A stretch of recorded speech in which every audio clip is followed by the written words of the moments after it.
right, guys, welcome back to the Progressive Rehab and Strength podcast. I'm your host, Dr. Rory Alter, head clinical coach here at Progressive Rehab and Strength, with a guest here today, Chris Rzany. If I'm saying, I always want to say his last name differently, but it's two consonants together. It's like a little weird. RZ. I always say Rzany, but it's Rzany, right? You got it. I got it. Okay. And we're here in our cervical spine month on the Progressive Rehab and Strength podcast, talking about cervical injuries that can affect training or be affected by training, vice versa, can happen in training, happen outside of training, but we got to modify training and technique in order to bounce back from these types of things. So Chris was working with me last summer for a few weeks in response to a recurring injury, cervical injury that he was dealing with that was affecting his training. So I'm going to let you talk about what was going on and kind of what your injury was, what the onset of the symptoms were, and how it affected your training. Sure. No, that sounds great, Rory. So I've called myself a recreational powerlifter and bodybuilder, and I've been known to compete in powerlifting, and I did one bodybuilding contest. So I don't remember. Yeah, but now that you're bringing me back to speed, I remember that. I was long between powerlifting meets at the time I injured myself, but the way it happened, so I was bench pressing one morning. I lifted in the morning, and on my first warm up with the bar, I felt a definite loss of strength in the right arm. Mm-hmm. So this is kind of weird, maybe a little disconcerting. Mm-hmm. Probably not a big deal. I just add more weight. So I added 25s. I went to 95, which is my typical second warm up, and definitely could not press the bar. So left arm went up, right arm did not. Mm-hmm. It was as though there was a ceiling pressing down on my fist. So couldn't extend the bar. And this was after recently bench pressing 265 as a top single just a few weeks before that. Mm-hmm. So I thought, this is odd. Let's see what else I can do instead. So I went to the lat pull down, tried to do some pull downs, and I could not pull the bar down symmetrically at all. So the left side came down just fine, and the right side came down like this, very slowly. So at that point, to me, it was undeniable. I could no longer deny that something was wrong. Something was seriously wrong. Stopped the workout. Went home. Went home and took a shower, and this is the inner bodybuilder in me. In the mirror, noticed an immediate loss of muscle mass on the right side. Mm-hmm. So my right arm was visibly smaller in circumference than my left arm. I couldn't contract my right pec, and I got really, really scared. Yeah, that's definitely scary. I mean, we just recorded a podcast that's coming out the week or two before your episode is released, and we talk about this is a common. I mean, it's not. I don't want to say it's common, but this is something that here at Progressive Rehab and Strength, we as physical therapists and strength coaches have seen as one of the cervical injuries in barbell training, is that this unexplained weakness in the upper body on one side, and it demonstrates itself in the bench press, a loss of muscle mass, probably what you were saying, because the training session before, even you didn't experience this weakness, so it probably wasn't a true muscle mass loss at that point. It was probably a tone loss because of the innervation being compressed, which was causing the motor function loss as well. It makes sense because it came back really fast. So it probably was not an actual loss of tissue. That makes sense. Exactly. Yeah. So keep going. Where did you go after that? What did you do? So after that, so to fast forward a little bit too, I ultimately re-injured that later, which we can talk about in a little bit, and that's when I contacted you. But immediately after that first injury, so this would have been September of 2021, I probably the next day, maybe even that evening, was looking up orthopedic surgeons. I thought, no, this is serious. Lifting's important to me. This is a priority. It's not acceptable. We have to go get this taken care of. So I had an appointment within 3 days of the onset of symptoms at an orthopedic surgeon locally here. They did a bunch of imaging. So they did an X-ray on the spot. Mm-hmm. That's when they diagnosed me as having C5, C6 cervical radiculopathy, which I still have a hard time saying, and then sent me for an MRI and then ultimately an EMG. Mm-hmm. And so the MRI, that just showed just typical age-related degeneration in the discs. So nothing that they said would have possibly explained the symptoms. Okay. So let's just, in the spirit of exclusions, let's go do the EMG. Yep. And that was really, I think, you would know this better than I would, to rule out any neurodegenerative. So as much fun as it was to have the EMG done, it's an Mm-hmm. interesting sensation.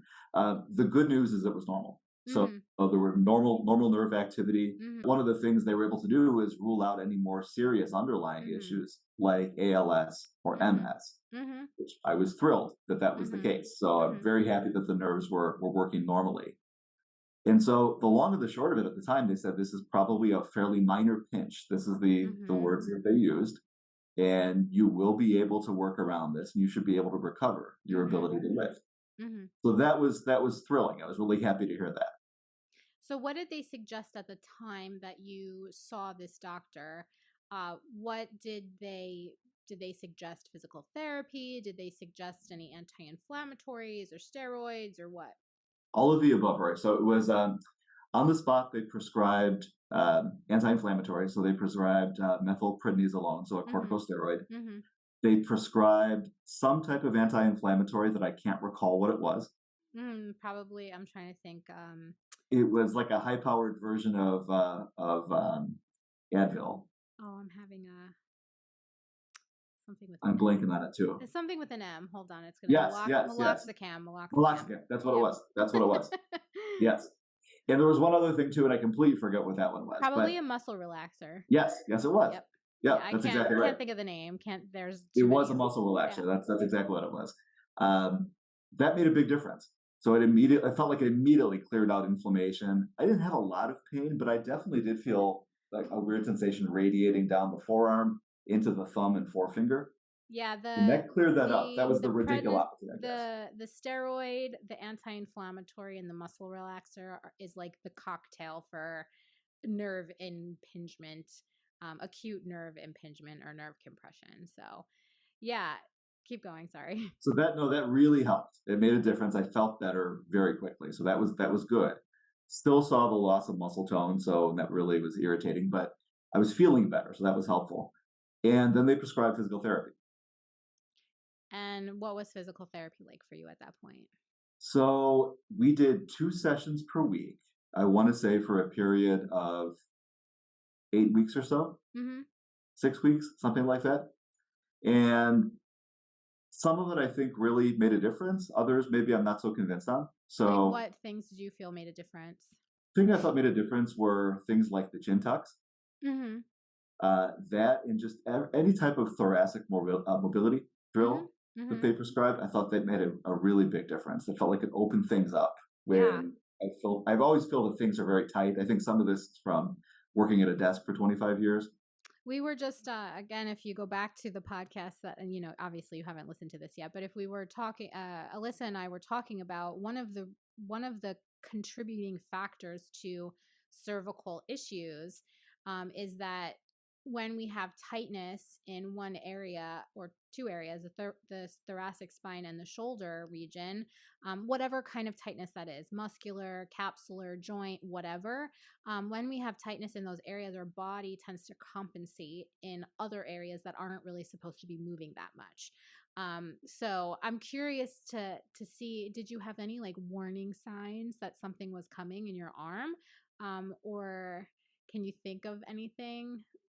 I know it's So hard to go back like 3 years, but yeah, not necessarily warning signs as much as I can say in retrospect now, yeah. knowing what I was doing maybe in the weeks leading up to the injury. Oh, we had I think talked there's about this. I think you had a big thing going on at work.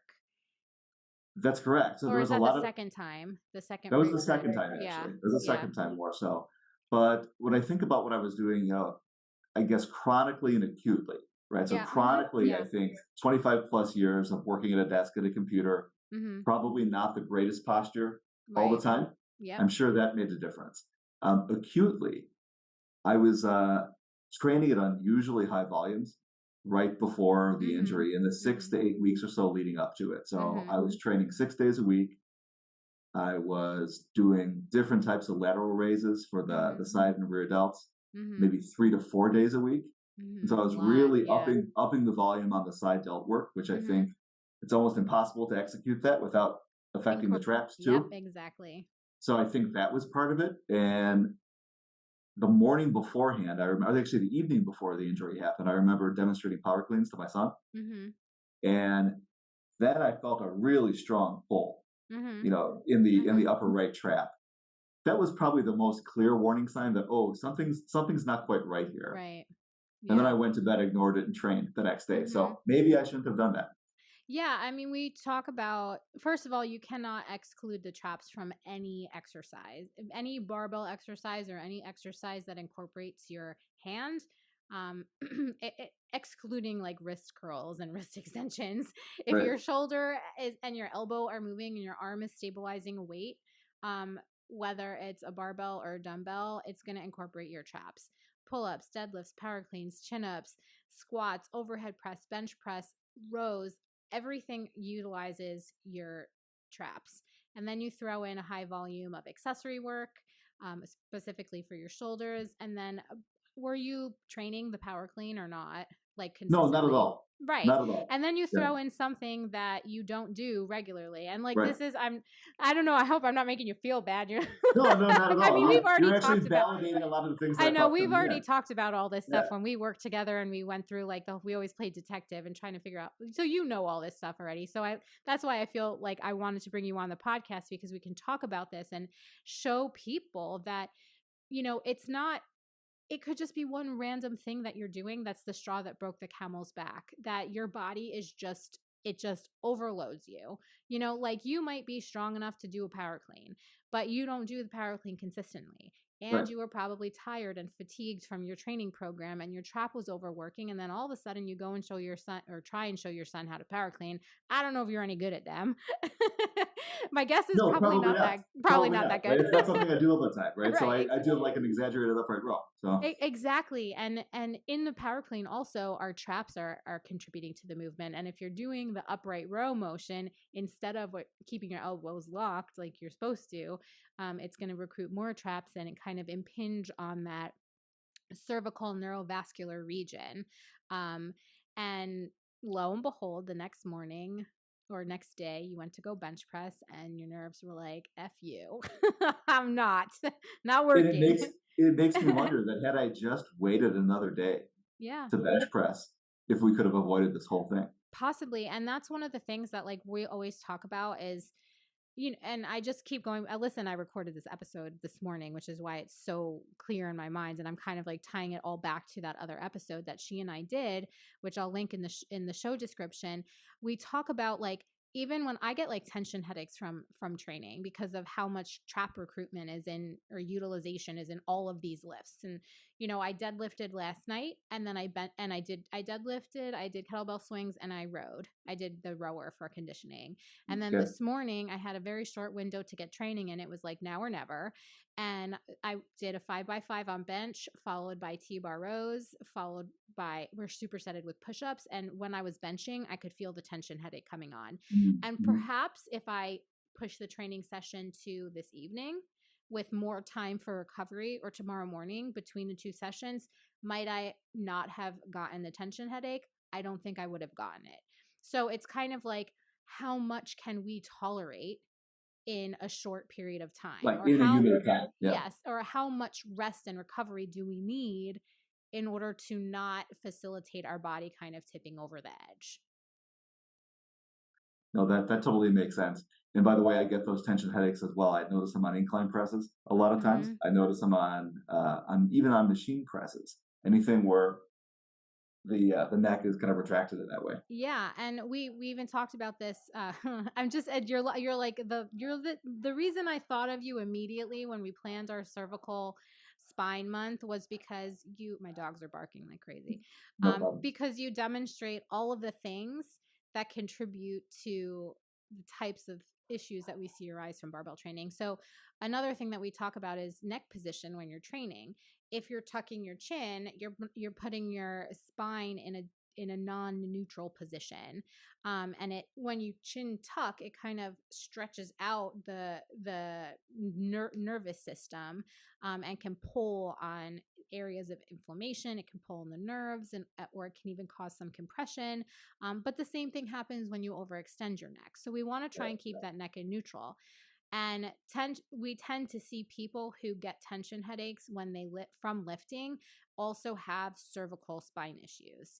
So, like I have chronic neck pain related to other things outside of training. It's not from training. It's more from like my pillow and my work, my desk work, or me just kind of being like I like try and crack my neck all the time. It just makes my neck I worse. do the same thing. I don't know why I do it, but I try, and I know I shouldn't, but it causes whatever.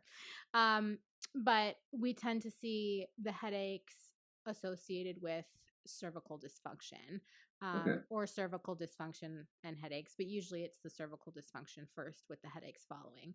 Interesting. So for people who tend to have those combined symptoms, or even one of them, neck issues or even cervical tension headaches, we want to say, okay, we know that you're at higher risk for issues from not enough recovery and training, you know? That makes Um, sense. yeah. So, all right. So, what other things did you do in physical therapy that you felt were beneficial for you? So the work they had me do for the serratus muscles, Mm-hmm. that I thought was beneficial. So Interesting. in some of that was um, we would do planks on a Mm-hmm. Bosu ball Mm-hmm. for time, and Mm-hmm. I believe they're called perturbations, where they try to have Uh-huh. somebody basically Yep. knock you out, perturb you while you're on Yeah. the Mm-hmm. Bosu ball. That I think really helped. It felt like my shoulder joints were just more stable Yeah. Mm-hmm. after And that, which makes sense if that muscle is going to work a little bit harder. yeah, so what episode was it? I think we were just talking about this in the episode on, well, one, we talked about this in our busting the Kegel myth episode, and also in our ankle mobility episode, why these types of exercises like perturbations or isolated exercises or whatever are beneficial in physical therapy in the initial stages of rehab, because they bring more awareness to the area, which allows you to recruit the muscles better. So you went through, and this is another scenario where I say it's a fine and perfect way to use it, because you had no, like, a loss of innervation. How much loss of innervation we don't really know, but like you had acute muscle weakness develop. So something was causing a disruption of the nerve innervation in those muscles. So when we do a very low load isolated exercise, we can bring in we can force the muscle to, if once we have alleviated the inflammation and compression or whatever on the nerve, which they did with the steroid, the muscle relaxer, and the anti-inflammatory, or the non-steroidal anti-inflammatory. So we relieved that pressure wherever it was. Maybe they didn't identify where it was coming from, but that systemic decrease in inflammation Because it's affected. affecting all tissues. It's going to be the whole system. Yeah, Right. that's And so now it allows the nerve to fire again more effectively, but we have to say, from the exercise perspective, we have to say, wake up. And this is like the only time where we say the nerve or muscle might have like shut off, because there was something affecting the nerve that innervated the muscle. So, where people say like, oh, my glutes don't fire. Well, right. they do fire. If you have something that's actually compressing the nerve, and you get a literal like loss in tone in the muscle and the inability to move or push load, then that muscle's not that Then you can muscle. say it's not active. It's not firing. Yeah, Exactly. And yeah. you were a case where that is true. So the reason your shoulder probably felt more stable from that was because it was like saying, hello, here's how we have to start working This again. is how we work together as a Yes, group of muscles around a joint. exactly. Right? And Yeah. because they were like very low tone at that point, re-engaging them and re-educating them to start working and fire a little bit better is why you likely felt better and more stable in your shoulder. So Rory, that makes a lot of sense, because a lot of that initial stage, so the 6 weeks, Mm-hmm. were those isolation type exercises. So that was one of them. We did a lot of, I would call them like straight arm pull downs Mm-hmm. with a lat machine, where you're Mm-hmm. taking the overhead cable and Yep. you're just Yep. putting it down like that. We were doing pull ups and triceps push downs, and a lot of it I quite frankly, found really frustrating Mhm. because we were using just tiny little weights. Yep. And You're I like, would do "I these could bench 260, and here I yes, am." I've used these as exercises before, not as rehab exercises, Yeah, and so my frame of reference was so different. Mhm. But that was actually one of the lessons. I had to change my frame of reference, Mhm. is these exercises are now serving a different purpose. It's Mhm. not about hypertrophy or strength Right. building, it's about activation. Yeah. And if one's needed to get to the other, then I'm happy to do it. Mhm. Okay. Did they identify exactly where the compression was coming from? Because they did the MRI and they said your neck kind of just looks like a normal 46-year-old neck, right? They did say that. They did say C5, C6, So there and that was was, like a bulging disc, or what was that? they didn't say bulging disc or herniated disc or Mhm. anything like that. So did the doctor have any like explanation, or did the physical therapist, after their evaluation of you, did they have any explanation as to what was going on, or just they were kind of, or they Not so not so much actually. So, uh-huh. and that's probably one of the frustrating parts of it is we know the symptoms. So we know the outcome, right? You know what's Mhm. presented, Mhm. but trying to actually get to a root level cause Mhm. on no, here is where the injury is, and this is how Mhm. it very likely happened. That was a little more fuzzy. So while he could definitely say it's cervical radiculopathy, because I can tell that, right? I can Right. tell you by your Yeah. symptoms that that's what it is. And it looks like there's some compression, C5, C6. It was not a case of being able to say, oh, and it's because you did this and this, or I pinpointed a specific event that caused it. So did you feel weakness in your pec and shoulder, or in your bicep and your tricep? Where were you experiencing the most weakness? I would say so post injury, you mean? Or After once when after you like realized you yeah, couldn't bench press, where were you it was experiencing definitely the tricep. So the the right tricep? tricep. And in fact, the right tricep is still, I don't know if other people can notice it. I can definitely notice on myself. Mhm. It still doesn't have the same degree of tone that the left tricep does. It's a lot better and it's really close, but it's not to where it was. So the right tricep for sure, And he and said the it right was pec, and the right pec. So he and the said it right was pec. C5, C6, C5, right? C6, correct. Yep. Okay. Um and did you feel, I remember you talked about tightness in your pec. Was it I've tightness or weakness? it's funny. I always feel, I mean, literally Mhm. always for years have felt tightness in the right pec. Mhm. Left one a little bit too, but really the right one, and it's kind of Mhm. right in the upper portion of the Mhm. pec where it ties into the front deltoid around there. That's always very tight, and so that was still the case before the injury. Um, the weakness was more, it was literally like an inability to contract the muscle. Mhm. And so again, this is the deep-seated bodybuilder coming up. Like a lot of guys who are into that, you'll like bounce your pecs, right? And try Right, to right. flex your Uh-huh. pecs. And I've always been able to do that. I've always had actually a really good mind muscle connection Uh-huh. to the Yeah. muscles. And the right one, try as I might, could not bounce. Interesting. Yeah, And no so it good. really scared me because this is something I've been able to do even before I started training. It's just a strong connection with the muscles. Now, did the doctor ever discuss surgery with you? Well, I'm very lucky. So only he brought up, he acknowledged, surgery can be a therapy or a modality or a solution for something like this, and really left it at that and said it's probably not something that we're going to need to explore. It would be a last resort if we Mhm. had to do it. It's not, we're going to go through a number of different things before Mhm. even determining whether that's even on the table. So Mhm. he acknowledged it, which I appreciated. He threw it out there. We talked about that kind of as the elephant in the room, but um, it was definitely a last resort, and even if and a last resort if I decided to pursue it. Mhm.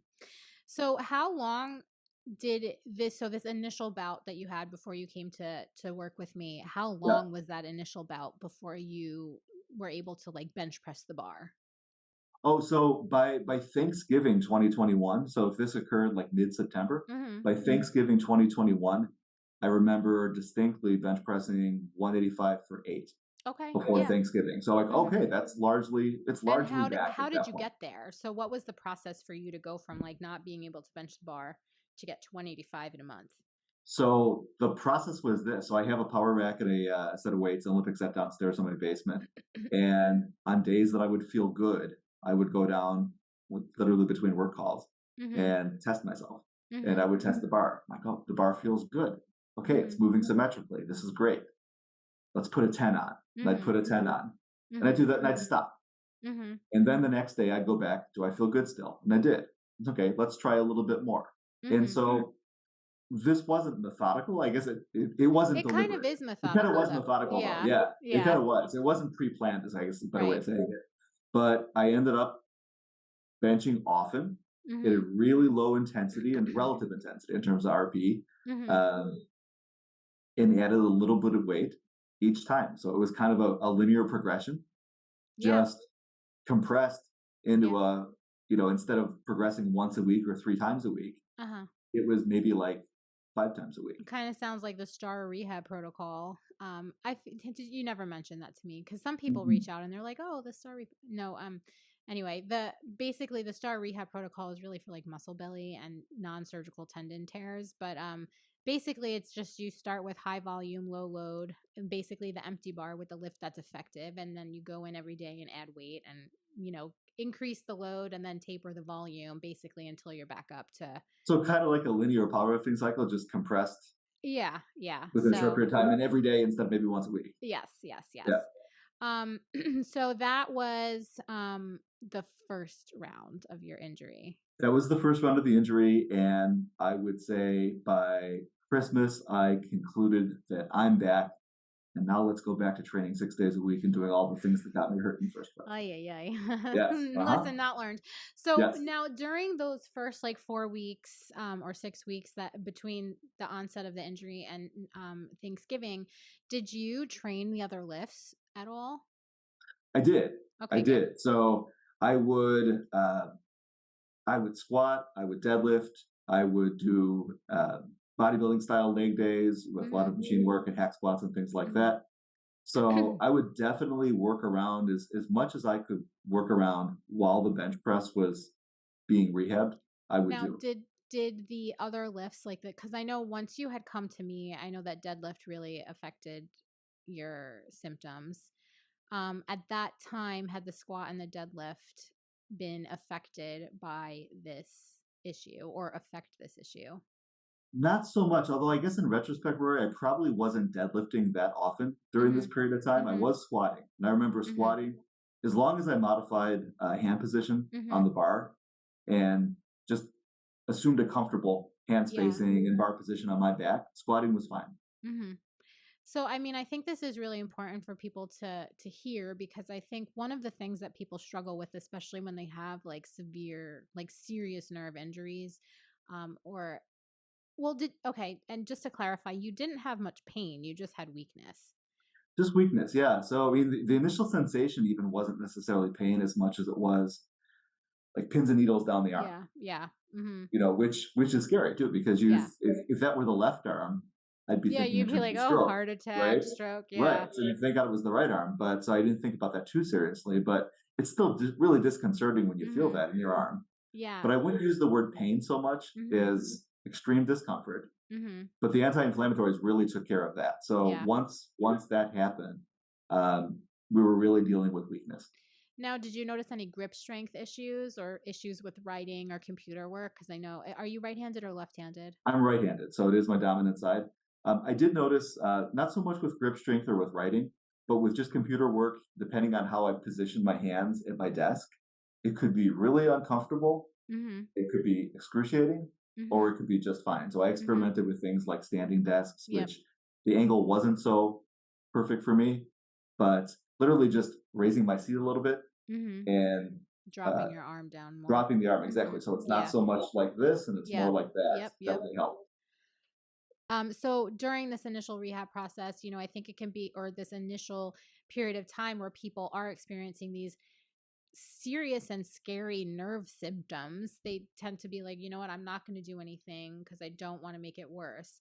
But we can definitely continue to train while we're rehabbing, and I think that's what's so important is to get into the gym and not lose everything else because Yeah. not lose our consistency, our habit, our strength, our love for the gym just because we're experiencing something so serious. So how long was it? I think you said come Christmas, you're like, I'm good. I'm back to where I was. Let me go back to training 6 days a week. Right. So how long was it before this reoccurred? So I want to say I noticed the first sign of it in maybe March, the following Mm-hmm. March. So I Mm-hmm. was bench pressing again, and the bench just felt unstable, for lack Mm-hmm. of a better word. I wasn't Mm-hmm. weak on the right side. There wasn't uneven extension. Mm-hmm. It just felt almost like a beginner feels Mm-hmm. unstable when Yeah. benching. Mm-hmm. That's sort of how I felt. Like, oh, that's kind of scary.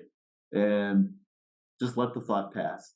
I remember coming back, actually right before we going on spring break with my family. It happened. It definitely happened again. In this case, though, it wasn't so much on the bench press where I noticed any particular like loss of strength, but I just felt the area being really, really inflamed, Mm-hmm. and I felt more tingling in the right tricep again, kind of nearer the elbow, Mm-hmm. almost around kind of the Mm-hmm. brachioradialis Mm-hmm. in the forearm. And again, a loss of strength and a loss of muscle tone. And by this time, I realized I'm not going to bench press. Let's do something else to try to Mm-hmm. work around it at Mm-hmm. this point. And I remember being on spring break with my family. We're doing some snorkeling and trying to have my hand out in front of me underwater. I'm like, oh, this is painful. It's just really painful and uncomfortable. And when I came back, that's when I called you. Mm. And the reason I called you is I know I didn't want a repeat of this. Mm-hmm. And I wanted to work with somebody who has truly been there, done that under the Mm-hmm. bar. Mm-hmm. And anybody can tell you, stop what you're doing. And I knew that's not what I was going to do Right. anyway. And that Right. wasn't the right answer. And so Mm-hmm. that led me to you. Mm-hmm.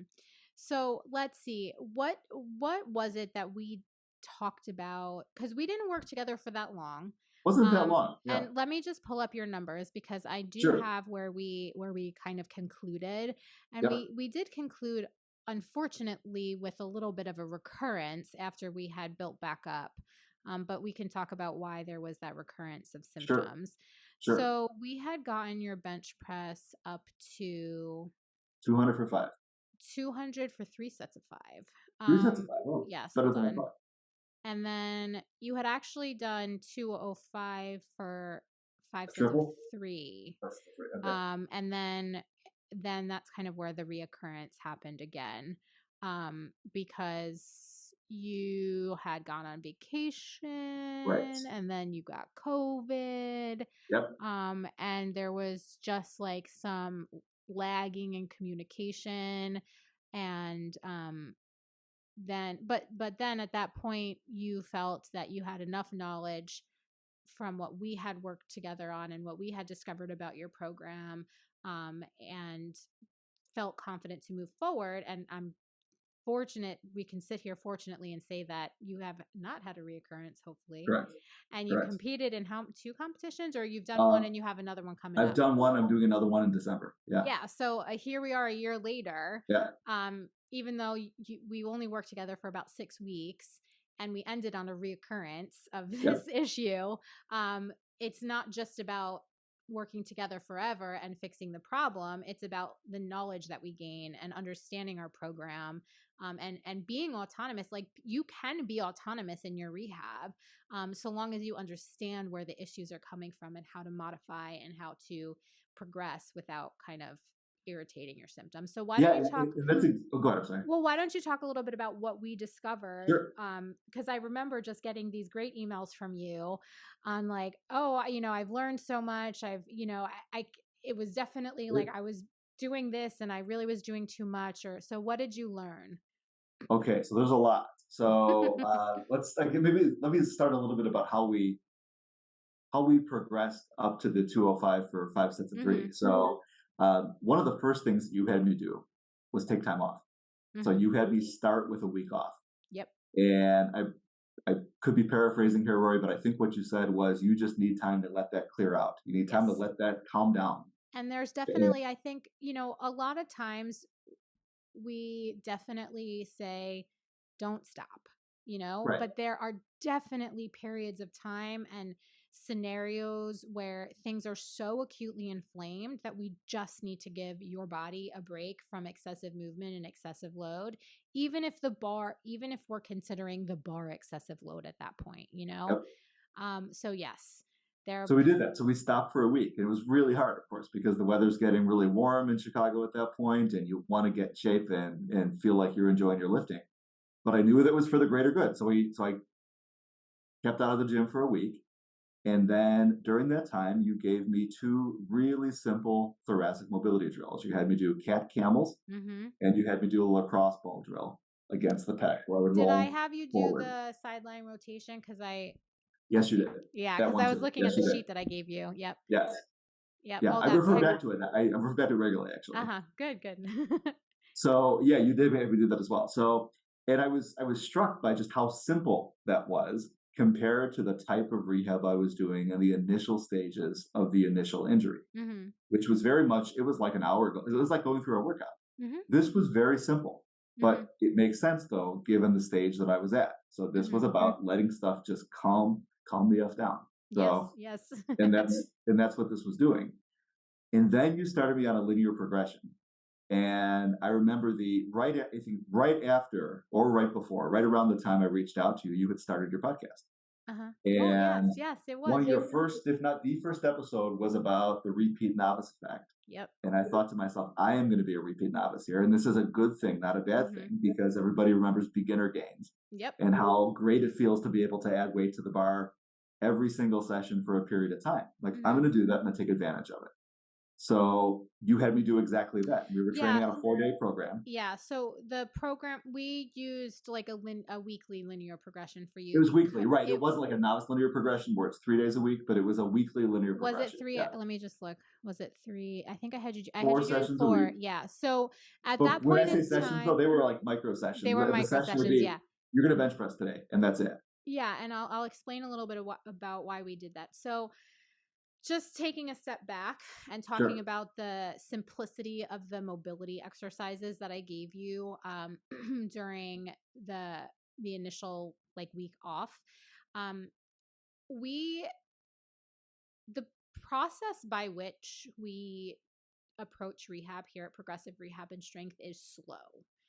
And when they say slow and steady wins the race, like that is the approach that we take to this. And we take a layering approach as well, especially when you don't know what is causing the symptoms and where they're coming from. We have to separate things out in order to see, like, does this cause you symptoms? And if we're only doing one thing at a time, we can say, yes, that caused symptoms, or no, that didn't cause symptoms, and we can keep it very controlled. In terms of the simplicity of the like rehab mobility exercises that I gave you, I just wanted to like bare minimum to start working on gentle mobility in your thoracic region, because we had identified that area was like pretty locked up, whether it was locked up because of pain and symptoms and you were just losing mobility because of that, or it was locked up because of whatever and was contributing to symptoms. We don't care. Right. It doesn't matter. We're going to do the same thing, and I wanted to give you very little, because if I gave you too many things and it irritated you, then I would say, well, what of these 6 exercises is irritating you? Versus if we only have 3, we can figure it out a little bit better. And the same thing with the 4-day split that we did bench on day 1, and I had you do bench day 1 because bench was the most affected lift. So I wanted to do it in the lowest fatigued state as possible. So by putting it on day 1 of the first week of the program, coming off of 2 days of rest from the prior week. Exactly. There's the lowest amount of fatigue accumulated for the week so far. And then we went into, I think day 2 was deadlift, because that was the second most affected lift. And the reason that was affected for you was because of the tension that it placed on your cervical. The huge demand of the traps. Yeah. And you had like tingling and pins and needles down your arm when you were deadlifting. So we had I wanted to be really careful. I didn't want anything else to like inflame you going into that session. So we did bench, got through that okay. Went into the deadlift session the next day, went through that okay. I probably had you take a day off between the 2 sessions. Yeah. And then I had you do overhead press. Overhead press. Had you Yep. been overhead pressing in your program prior? I hadn't. So overhead presses are a lift that I will rotate in and out over time. It's actually something I'm doing a lot of now, Yeah. but no, it's not something that I've historically done consistently. Yeah. So, one thing that I think a lot of people are missing from their programs, and we probably talked about this in the beginning, is the overhead press. People aren't good at it. You know, there's taboo around it in like the orthopedic and medical Right. world. People are like, don't lift over your head. And, you know, because people aren't good at it, or if they have like poor technique with a grip that's too wide and their elbows behind the bar, it's going to affect your shoulders and your neck. So, most people who don't do it right don't like it, so they don't incorporate it.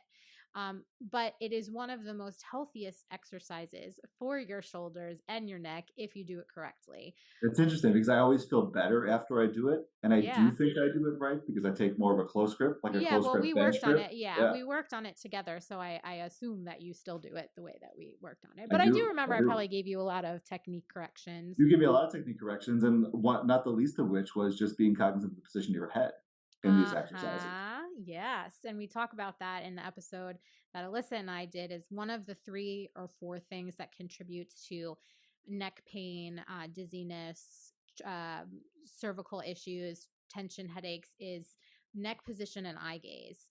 Mm. So yeah, I probably was over cognizant of that with you, with all of the lifts, because of how serious this injury was for you. So day 3 was overhead press, simple. We started with like 95 pounds. I mean, the deadlift, we did 3 sets of 5 starting at 225. And Yep. you literally, in your training log, I see RPE 1. So It I'm was telling, so easy. yeah, Yeah, it was everything very easy. we want to start super easy. We want things to be light. We don't want to put too much tension on the neck, or the neurovascular structures in the neck, because we don't want to irritate things. So we just want to make sure we can go through the movements with some amount of load, low intensity load, to make sure that the nervous structures are not getting irritated. And you have good notes in here. I mean, I keep all your notes. You have good notes. The deadlift, this really felt good today. No radiating pins and needle sensation down the right arm. Good. That means we move up and load next week, right? And And then that's the thing I actually liked so much about the program was it is as frustrating it is to start at weights that are beneath your capabilities, that you know you can do more. Um, yeah. the reward was you will do more. There'll Yeah, be another 20 exactly. pounds next time, Yeah. right? There'll be another 5 pounds next time. And I was actually really struck by how fast the progression really was. And so Mhm. while it might be frustrating on week 1, by week 4 or 5, you're lifting weights that are pretty much where you would have left off. Yeah, I mean, I think for everyone it's a bit different, but for you, we went like 225 week 1, 2 for deadlift, 250 week 2, 275 week 3, week 4, we were at 300, and there were no notes. You left no notes. So I assume that those were all like symptomless, Yes, if you left yes. no notes. And then like bench, we went from 135 week 1, 160 week 2, to 180, and then to 200. Um, so yeah, and then let's see, for overhead press by week 4, we were at 115. RPE was still really easy, and we did high bar squats. And the reason I did high bar squats is because I felt like it. No, that's not true. Did you high bar squat, or were you a low bar squatter? I was always been a low bar squatter. You were always a low bar squatter. So I probably Yeah. chose to do high bar with you, because when we put the bar a little higher on the traps, it doesn't pull as much as it Yeah. does, on the neck structures, as low bar does. And that makes So, sense. I get a lot of irritation in the pec oh too when I yeah, go the low bar pec, squat. yep, Yeah. yep. um, so, um, and so we got to 275 by week 4. And in week 4, I started incorporating more exercises into the Yes. training sessions. Yes. So this is kind of like the layering approach that we take. We started for 3 weeks. We just increased the load on 1 lift per session to make sure that your symptoms were at bay, and we were able to progress load, and the lift and the load were not irritating your symptoms. So then we added in a little bit more volume into the training program. So I think I gave you, let's see what I gave you. It was usually for an antagonist, right? So it would be a back Yep. exercise then on bench day. Yeah, so we did a lat pull down Yep. on day 1 with the bench press. We did a back extension on the day 2, which with conventional deadlift. We Yep. did seated row along with overhead press, and we did an RDL along with, RDL on squat day. yeah. And Yep. let's see. You had some notes there. Hold on. Yeah, no pain. Yep, no pain with the RDLs, which I was a little bit concerned about because of how but the deadlift had been fine, you know. So then in week 5, you got COVID. I got And COVID. It was, yeah, right before I went on vacation, I got COVID. And I noticed an immediate, I shouldn't say, yeah, it was a fairly immediate strength loss, not like anywhere near to the extent of what it was when I got injured. so it was the first session back after COVID. So let me just see what Yeah. happened. Probably there was a lag in community. I don't know. Your dates are confusing because they both say I 7/10. think I batched a bunch of updates once and sent them to you all in Oh mass. yeah, so the days are the dates that are logged are a little confusing Yeah. because they all say 7/10. So I don't really know like Yeah. what Yeah. the difference was, like the time COVID was frame. right around July 4th. I remember it distinctly because I was sick on July 4th last year. Yeah. And so yeah, so like that's the kind of thing that is a little bit of a challenge with online coaching, is that if it was July 4th, I probably wasn't at my computer. Very like I was probably behind because of that, and you were like, well, I'm just going to go on with the program. Right. And but you had also experienced COVID. And then when did you go on vacation before? So You went we went kayaking on or something? vacation. Yeah. So we went on vacation to Colorado a couple weeks after that. So it would have been like mid July. Mm-hmm. And I remember you and I were exchanging messages about gyms out there. And I said, I found a gym. This is great. I'm going to continue the program when I'm out there. So, and I did. We found a good local gym. I took my 2 boys. They went with me. Had a good deadlift session out there, and then came bench day. And on bench day, I'm sorry, after the deadlift session came a bout of whitewater rafting Mm-hmm. and paddling with the right arm, my dominant side, and it was multiple hours. And so just imagine the repetitive stress that that puts on the neck and the arm and everything. And then the next morning went and benched, and it happened all again. Yeah. But It you was brought like it right back to square one. Well, you brought it down to 135, and you were able to complete the session. So it's not necessarily all the way back down to square one. Okay, Um, I guess you're right. Yeah, yeah, it's. I because think it probably. I'm remembering it worse than it was. Maybe. yeah. And you also were able to, after that, you were able to go up to, after COVID, you still progressed your deadlift from 300 to 325. And then after that drop in bench strength, you still were able to go up on the deadlift without symptoms affecting the lift. Because I mean, I'm assuming, because you also did back extension, you trained overhead press after that as well with seated row unaffected. There were no Unaffected notes. after COVID. Yeah. And then that's kind of the last session that we have together. So it was Okay. so while, and this is, I think, is important for people to, to understand or recognize, is that rehab is not linear, and while for you, it might have felt like, oh shit, this is happening all over again. It actually wasn't happening all over again. There was Some of it was some happening of it again. was Yeah. happening all over Yeah. again. So it wasn't like full relapse, It was Right. okay, bench is a bit affected. We're back down to 135, but I can do 3 sets of 5 with 135 versus I Yeah. can't do It's not the bar. anything. Right. Exactly. And you were able to continue to progress your deadlift, your overhead press, and I guess I assume that your squat continued to progress. I mean, that was kind of, after It that did. That's vacation. the squat was kind of like my one, like psychologically, my one saving grace during this time. Yeah. I thought, well, if I can't progress anything else, I know I can still squat because as long as I can do the movement, I Yeah. can make progress. Yeah, but you were still making progress after the injury or after the relapse, the minor relapse. So that's kind of where we concluded our rehab coaching together. But even though we were not working together after that and I want to say minor relapse, because it Yep. wasn't a huge relapse. It wasn't like all the way back down to the bar, can't even deadlift because of the symptoms. You didn't have to go and get prednisone again, and you Right. didn't have to go on the muscle relaxers and the meloxicam and all that kind of stuff. So it was a good situation, and it was something where we learned, you know? And it's interesting to hear you say that because my own mindset at the time was, "Oh, this is horrible, right? This Right. is back Yeah. to square one." But objectively, hearing you say that out loud, you're right. It wasn't back to square one. Well, So I think that's that's it's actually important. very encouraging and helpful to hear. I think that's why it's important to keep track and keep data. And that's one thing. And I know I actually was reading, as I was preparing for our call, our interview here today, I was reading the initial emails that I sent to you back and forth Yeah, after we had our call, like our free consultation call.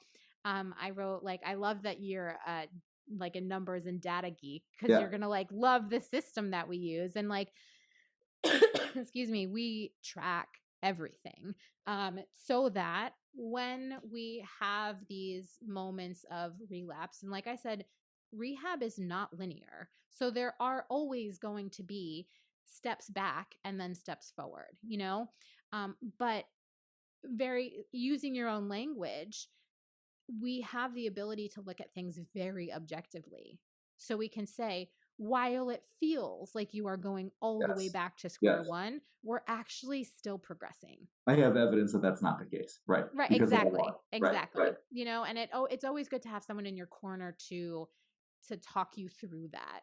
Because I think a lot of times people can feel very run down and beat down by injuries, and Oh, it's definitely how I felt. Yeah. nerve injuries take a really long time to recover from. And you want to be slow with them. I mean, do some people have like very quick recoveries? And yeah, I think the younger you are and the less severe the injury, the quicker you are to recover, Sure. but at 46 years old, desk job, kids, vacation, um you know And 30 plus years of lifting under the belt. So yeah, there's lots of it's stress put on the body during that exactly. time. It Yeah. takes it, we have to be careful, and you're an advanced lifter, even though there's the whole like repeat novice effect. You've been doing Right. this for a really long time. Right. You've been on a program for a really long time. You don't just haphazardly go into the gym and do Right. whatever the F you want on that day. Like, you've been following a program for like Right. 30 One years. time. Yeah. Yeah. And that makes it, even just in your own training, injuries aside, it could be a year before you PR. It could be 2 years before you PR. And the same thing goes for injuries. The older we get, and the more years we have under our belt in terms of training. So let's see. I have some more questions, I think, just Sure. to kind of, okay. Let's see. Well, we kind of just talked about like, was your rehab linear? Well, so talk to me a little bit about, after we stopped working together, what did you take away from our experience together? And the reason you popped into my mind when we were planning this month of our podcast was because you had reached out to me just to kind of update me on where you were at, saying that you were doing a competition. So talk to me a little bit about like last summer through that competition. Sure. Sure. So I guess a couple things. So like I said, the whole psychological bright spot for me during this whole thing was this realization that I know if I can squat and deadlift without pain, and I can execute the movements, I can progress. So where there's Mhm. movement, there's the potential to progress. Mhm. Mhm. So that was really exciting.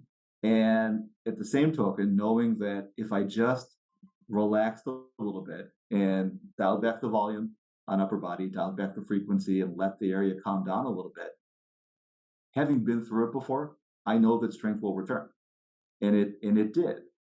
So during that whole time after you and I started working together, I really began training the squat and deadlift really hard at that point, and thinking, okay, if I can allocate some of that recovery resources and some of that volume over to my squat and deadlift, I'm Mhm. going to do that.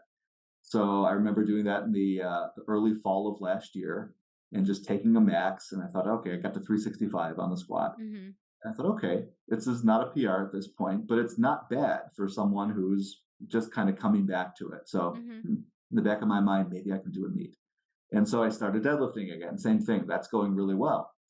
And once the squat and deadlift really started moving and the bench started moving again, I thought, let's set a goal of doing a meet to give myself something to shoot for and organize and focus my training.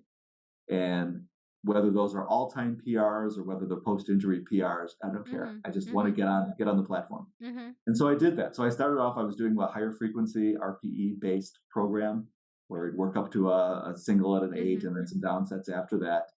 And that really worked well for me. I tend to respond really well to higher frequency with the main barbell lifts. The thing I learned how from frequently you, were you benching? I was benching 4 times a week at this point, That's a lot. with a variation. Not competition bench, but still a bench press movement 4 times a week, and that worked well to a point. It rapidly rebuilt strength because of the rapid practice, the frequent practice with it.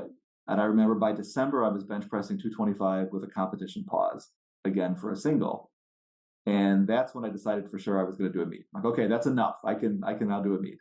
So I did that, but then I started experiencing some tightness in the traps again, and some instability with bench pressing. And I took a couple of days off this time, and I dialed back the frequency to a 2-day week program for the bench and squat, and a once a week frequency for the deadlift. Okay. That made a big difference. Really made a big difference. I felt like I was able to get some warning signs. Yes. And so I felt like I could really get some momentum going in my training again and make some progress and accumulate some volume without beating myself up with frequent practice like I was doing before. So that really helped. The other thing that really made a difference, I think, was dialing back the RPE to around no more than an 8 on anything, which is something you directly told me to do. And this particular program that I had moved on to was more percentage based, but if I were calculating mentally the RPE or the RIR myself, there were definitely a few left in the tank on every set. So there were lots of repeating sets, but none of those sets approached a 9 or a 10 RPE. Good. And that seemed to really work. Good. Yes, we are a big advocate for lower RPE, not hitting near max. The training session, if you go back to our sustainable training method episode, the average RPE for the exercise within a training session should be around 8.5 if you have no health considerations, no injury considerations. And if you have health and injury considerations, we want to bring that down to an 8, maybe a 7.5. But that does not mean that you're not hitting a 9. A 9, an 8, and a 7 for a set at 7, a 7 and 8. It averages out to an 8. It's just the total amount of high intensity training sets that you allow, as a proportion of all the sets that you do. Exactly. And that makes sense because it's in a powerlifting meet. You're obviously, if you're going to take it seriously, you're going to go to an RPE 10. And I did in this meet. But it's in context of all the other training you're doing. And all the other training was, much lower relative intensity. Right, exactly. And it's okay. I mean, you don't have to hit a 10 in training to hit a 10 in the meet, It's one of the biggest takeaways. It's one of those things that I knew intellectually for a long time and never really accepted emotionally. But it's totally true that, yes, you don't need to lift heavy to develop the skill of lifting heavy weights. Yeah, I mean, and again, but you can, there is space in training to hit a heavy set. It's just what is the total number of heavy sets that you're hitting, and so we have to be very careful of that. And I'm just going to give a shout out to our sustainable training builder, which is what you and I use together. I don't know if you're still using it or not, but our sustainable training builder really keeps track of what your average RPE is for each lift per training session and per week as well. So we really recommend monitoring that, especially if you've had injuries and if you're gearing up towards a competition where you do need to hit a max and you do want to practice heavy singles or sets within your training. The sustainable training builder can help you really monitor what's safe and will help you decrease your injury risk. Makes sense. And it was one of the biggest difference makers, I think, was just being really clear on, I'm going to do a single today, but it's not going to be a max single. I'm not going to max out in the gym. It's going to be heavy, right? The absolute weight on the bar is heavy, and it's heavy relative to my max, but it's not at the 10. It's maybe a 9, or maybe it's an 8.5. What did you hit in the competition? Sure. So in the competition, so the other thing was kind of interesting. I decided to lift conservatively in the competition, not because of injury so much that I wanted to go 9 for 9. It was really important for me to go 9 for 9. That builds the biggest chance to Mhm. get a big total. Mhm. So I honestly sandbagged a little Mhm. bit on each of the lifts. Mhm. So I hit 385 in the squat, I hit 242 in the bench, and 435 in the deadlift. Not bad. And what were And those relative to your prior bests? so my prior best, so under the same conditions, this was a raw meet, so my prior best would have been 435 in the squat, Mhm. which was raw with reps, and I think I was probably good for about 405 in Mhm. sleeves that day. Mhm. Uh, bench, my best would have been 260 Mhm. in a bench only meet, not in the full meet. So that's Okay. actually is a Yep. bench. That's actually this is a bench PR at a full meet. Okay. And then my best deadlift has ever been 500. Okay. So I was a little bit off there, but I honestly felt that I had 20 or 30 pounds left on the Mhm. deadlift. So Yeah. I left a lot on the platform, but that was deliberate because I Mhm. wanted to be motivated for the next one. Yeah, and I think that's a really important lesson or thing to consider when you're going into your first competition or your first competition back after injury or illness or after years of not competing. Um, we just want to have fun. And like if you had Yes, performed poorly, if you had missed lifts, if you had hurt yourself, you would have kicked yourself in the ass, that's like you would exactly have right. been so That's mad at exactly right. yourself. Yes, yes, So, you want to go have a good time. You want to come out of it in the same condition that you walked into it. yes, and I did. So I was really happy about that. So Yeah, I hit exactly. lifts that I hadn't hit in years. And by the way, this is my first meet in 15 years. Wow. So to top it off, and I was happy to be able to hit those numbers. I know there was lots more there, and there'll be another day. So Yeah. I was really happy with how it went. And there is another day because are That's you right. coming up on another competition? Another competition at the end of the year. Yeah. Yeah. So there you go. You're going to surpass those, provided you listen to your body, just like you did this time around, where you backed off on the frequency and the volume. And if you keep your training at relative intensity in the right ranges for you, I think that you're going to do a really good job of staying healthy and making progress. And I think people think that they have to train really hard all the time to make progress, and you really don't. Like this range, this sweet spot is this like 8.8 RPE 8 to 8.5, and I say the average sweet spot for the person who's injured or has a history of injury or illness is that like 7.5 to 8 Yeah. range. And then for people who are like young, healthy, and have no considerations, RP 8.5, that means you got some 10s, some 9s, some 8s, some 7s in your Yep. training load. So Chris, tell me, how did this injury change you as a Okay. person and as a lifter? So there's a lot here, Rory. So many different things, but the biggest thing is more fundamental, and that's it reinforced just how much lifting means to me. Mm-hmm. By far, the biggest takeaway was that. So whenever you have the ability to do something that you love that's put at risk, Mm-hmm. it scares the hell out of you. And this Absolutely. scared the hell out of me. It made me think, is this it? Mm-hmm. Is it really just is it over at this point? Can I Mm-hmm. do it again? Can I lift Yeah. again? Mm-hmm. And even if I can lift again, will I be able to make progress again? Right. Or if I reach that point in my life where the best I can hope to do is maintain. Yeah. And there will be a point when that happens. Mm-hmm. And I sure hope that point hasn't arrived yet. And I Right. don't No, think and it I don't think has. it has. So I don't think it has. So, but I'll tell you, it gave me a healthy respect for the activity that we both, know and love so Mhm. much. Mhm. And it just reinforced how much it means to me and how it just showed how much I appreciate having the chance to be able to lift and do so healthily. Mhm. And it's very, very easy and even reasonable to take that for granted when you don't have any reason not to. Yep. Yep. But this gave me a reason not to take that for granted. So that was probably the biggest takeaway. Yeah. I like But it. there's more. Oh, go on. Oh, but there's more. There's more. And that's maybe philosophical, right? So that's the metaphysical thing. The practical thing, a bunch of practical things actually. But I tell people a lot that I work with in the gym. And I don't do this professionally, but people, training partners, and things like that. That more is better, but only to a point. And that point might be a little bit lower now than it was before. And Mhm. here, when I'm speaking of more, I'm speaking mainly of volume. Mhm. Volume, frequency too. That Yeah, up to there's a theoretical point where yes, more training is more stimulus, and that's going to Mm-hmm. give you a better result, provided you can recover Right. from it, Exactly. and that's the up to a point.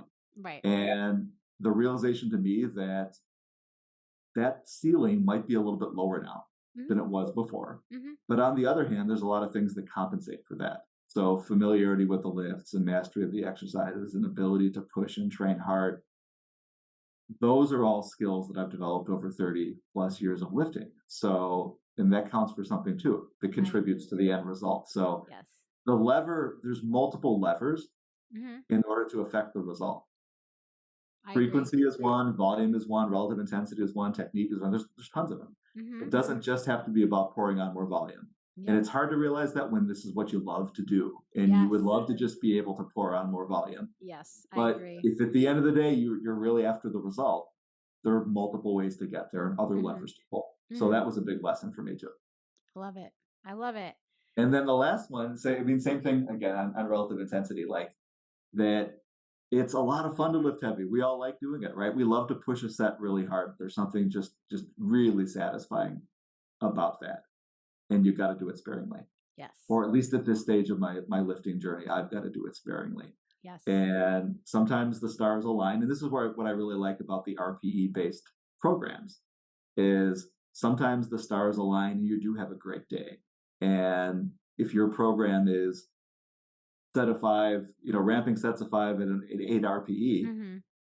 well, you're prescribing a relative intensity. You're not prescribing a load. So sometimes that load is going to be heavier on that day. Mm-hmm. And take those good days when they come. They're not always predictable. Mm-hmm. So realize that you're going to have the opposite happen too. And then there's going to be a whole string of sessions in the middle. They're just sort of Yeah. and that's okay. Mm-hmm. Yeah, I agree. All right, Chris, your journey has been very exciting for me as a coach and physical therapist. And I think for you as a person, obviously you've had ups and downs, and you've had lots of feelings through this whole process, but you come out of it stronger, with a greater appreciation for your body, for your sport, for your understanding of programming, your knowledge, and all that stuff. So, and I love hearing that you were able to recognize the signs and symptoms that something was leading into this injury again, and you pulled back. And I think that's really important, and something we always look for are what are warning signs, because the, Yeah. the drop in performance is what we don't want to happen. That means that you've like exceeded your Something limit. has happened already. It's already Something happened. has Yeah. happened and we don't want Yeah. to get to that point. So whether you're tracking estimated 1RM on a regular basis, whether you're tracking fatigue, just your general fatigue and how you feel, or your bodily symptoms, like something doesn't feel right, we don't want to get to a point where our bodies are now dropping in performance or dropping in their abilities, and Right. Right. recognizing whatever those signs and symptoms that you or anyone who's listening is going to track, listen to them, you know um Yeah, the body gives you signals. yeah, So it's a matter of understanding what the body's trying to tell you, and then even if you don't want to, just pull back. acting on Yep. pull Yep. back. Yep. Pull back to go forward, for sure. Yes, exactly. um Exactly. all right, my friend, thank you so much for joining us here Oh, on my the pleasure. Progressive Rehab and Strength podcast. Where can people find you if they want to connect with you? Yeah, so if people would like to get in touch on Instagram, Rzany75, so Crzany He doesn't have a 75. profile picture as of right now, guys. So if you find him without the profile picture, that's him. I'll And a link better your option might be email. So that's Chris CHRIS _ RZANY Rzany at yahoo.com. All right, cool. I will link both of those in the show description so people can get in touch with you if they want. And if you guys are interested in tracking your training progress and all these parameters that we talked about in today's episode, I will link the Sustainable Training Builder link so that you can access it. There's a free version and there's a paid version. You can access both of those using the link in the show description below. And if you want form checks or have questions that you would like us to answer related to your training, your technique, your injuries, your program, what your work as a coach or clinician, please join us in the free Facebook group, The Secret Society of Barbell Mastery. We do free form checks and live podcast Q&A recordings in there. So we would love to have you.